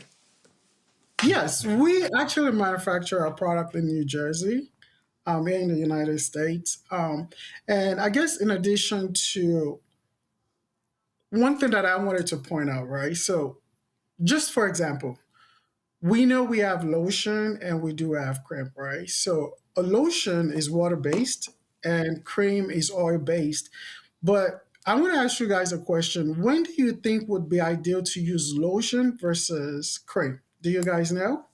Hell, I don't do ash. I'm going to do lotion any time of the damn day. Okay, so Roland, that's where you're wrong. So the thing is this, you want to use lotion when there's no sun outside. And when we're talking about season-wise, I'm talking about winter and fall, right? When you don't have too much sun outside, that's when you want to use lotion because it's water-based and it's easily absorbed into the skin. So you said you want to use lotion when there's not a lot of sun outside? Yes, absolutely. Right. So my point is, if I'm staying my ass inside, I should be using lotion. I guess so, yes. There you go. And the good thing about Skinful is it gives you 24-hour coverage as it relates to making sure your skin is moisturized 24/7. All right, so if I am, but if you said I'm going outside, I should use the cream. So, like which cream? When it's sunny outside, you're right. So typically when it's summer, spring, that's when you want to use cream. And the thing is this, people don't know that sort of difference when it comes to skincare. And it's those kind of like minor sort of changes that makes all the difference in terms of like making sure your skin is healthy. Because you have to imagine that the skin is the healthiest organ that we have, but there's just so much product out there that people are throwing on their skin and it's just not working. Okay. So our goal at Skinful is just to have something that is basic and essential and at the same time effective. Okay. All right. Mustafa. Well, Doctor, congratulations. You know, I think this may be one of the first times that we've had someone come on who has a beard balm product. Could you talk a little bit about the benefits of that and what you've seen from the folks who purchased it? Yeah, absolutely. And I gotta say, your beard is it's very, it's very lined up and it's very full. So I think you're doing a good job there already. So, for example, our beard oil and beard balm contain ingredients like coconut oil, carrot seed oil, tree tea oil, and rosemary and lavender, right? So these are just like the basic ingredients that you just need to stimulate the follicle to have um, growth as it relates to like the beard and things of that nature. We don't have any of that extra gunk in there that's not needed, right? So I use that product too myself, and I do have friends and families that have been using my product. It's not so greasy too, because it just contains the essential ingredients, right? And every ingredient that's in our product, right? They've been vetted to make sure these are things that are simple and almost organic and natural in form too. We don't rely so much on like the chemicals that's not needed, right? So when we are looking at this product, right, especially for beard care, because in our product line, those are the only two products that we have for men, really. We have the beard balm and the beard oil. So we want to make sure that the ingredients that we're using in those are effective and to actually stimulate hair growth. And at the same time, making sure that the beard is also moisturized. And one thing that I've also discovered that I never think about is like some of our repeat customers told me that they actually use the beard balm and the oil on their head too. And it actually works for hair growth. All right, then. So, folks, if you go to shopblackstarnetwork.com, you can check out Skinful. You got the facial cleanser. We've got the body lotion. Use it indoors. Don't use it outdoors. We've got the beard balm. And then we've got the toner as well. Question, what the hell is a toner for? Okay, so a toner is to prep your skin, right? And the reason we actually created our toner is like typically when you use a toner, right? It strips your skin of the essential oil that's needed, right? Okay, hold on, Doc. You said to prep your skin. So when am I using the toner? So after you've taken a shower, got it, and you've done your facial wash. And you've taken your shower. Okay, so hold on. All right, hold on. So we're gonna take a shower, and we're gonna use a facial cleanser. Yes, you use your facial cleanser. Your ass gonna be ashy getting out of the shower, so you need to use some body lotion. No, wrong shot. Give me the other shot. Wrong shot. Using the body lotion, and so I'm using the toner, but I'm using the toner where on my face. Yes, on your face, just on the face. Okay, got it. And then if I got a beard. I use the beard balm. Absolutely. The beard oil? Does it matter if is that for a thick beard? Because I can't stand a thick beard. So mine got to be like this here. I know. Mustafa's got a little thicker beard. Michael can't grow no facial hair. So that's. I mean, you could try with Skinful. You might get a different result, Mustafa. You never know. Okay. All right. Go. All right. Just checking. All right then. So So folks, if y'all want to try Skinful, go to shopblackstarnetwork.com. Shopblackstarnetwork.com and walk over here. Go to our website. You try the products out. They're all on there. You got a total of how many products? I see 6. I got 4 right here, but you got a total of 7 on the website. Yeah, we actually have a total of 7 on the website, but if you do go to our actual website, we do have some other products in the line too. We have some shampoo, we have conditioner. Well, you got it. Well, look, if you're going to do those, you got to get those on shopblackstarnetwork.com because they got to go there. Oh, absolutely. If y'all, absolutely. If y'all want to try Skinful, so I'm going to do this here, y'all. I'm coming over here.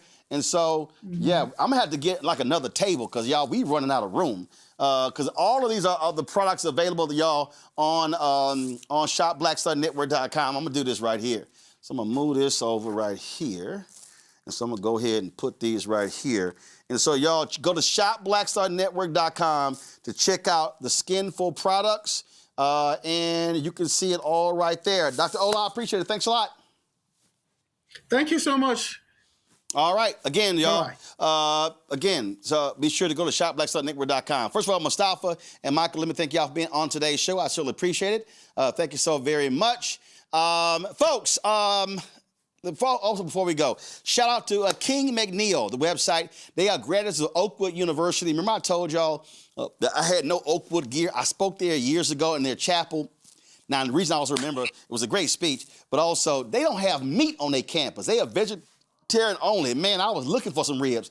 But I didn't get any Oakwood gear. And so the cats at King McNeil, I saw them at NBA All-Star Game. I'd ordered a sweater from them, and they dropped this zip up in the mail as well. So I appreciate it. And there was another brother I met who at All-Star Game, who went to Oakwood graduate. He said he was going to send me some stuff. So Oakwood, I appreciate it. So y'all know, any school that I only wear HBCU gear of schools that I have been to, I've spoken at, done the show from, and so that's the rule I have. So if y'all ain't seen me in your HBCU gear, they either didn't send me anything or they ain't invited me. So that's how we do this whole thing. All right.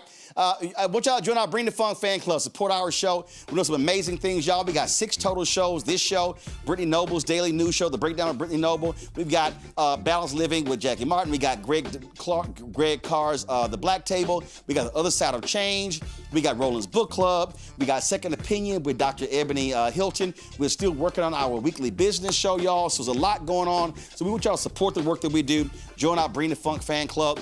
Again, if y'all sitting there riding dirty, y'all watching this show on Facebook, on YouTube, and you haven't contributed, please, you got to do that, because we ain't got millionaires and billionaires cutting us checks every single year, every single month. Your support is valuable for us to continue to grow this show, provide you black-centered content. And so if you want to use Cash App, use a Stripe QR code. You see it right here. Credit cards as well with that QR code. Checks and money order. Make it payable to Roland Martin Unfiltered. P.O. Box 57196, Washington, D.C. 2037-0196. PayPal is R Martin Unfiltered. Venmo RM Unfiltered. Zelle. Roland at RolandSMartin.com. Roland at RolandMartinUnfiltered.com. Download the Black Star Network app, Apple phone, Android phone, Apple TV, Android TV, Amazon Fire TV, Roku, Samsung Smart TV. You want to get our Roland Martin Unfiltered Black Star Network swag? Do me a favor, go to shopblackstarnetwork.com. Folks, the merchandise is there. We got all these shirts. Don't blame me. Voted for the black woman. MAGA chose between woke or broke. They chose broke.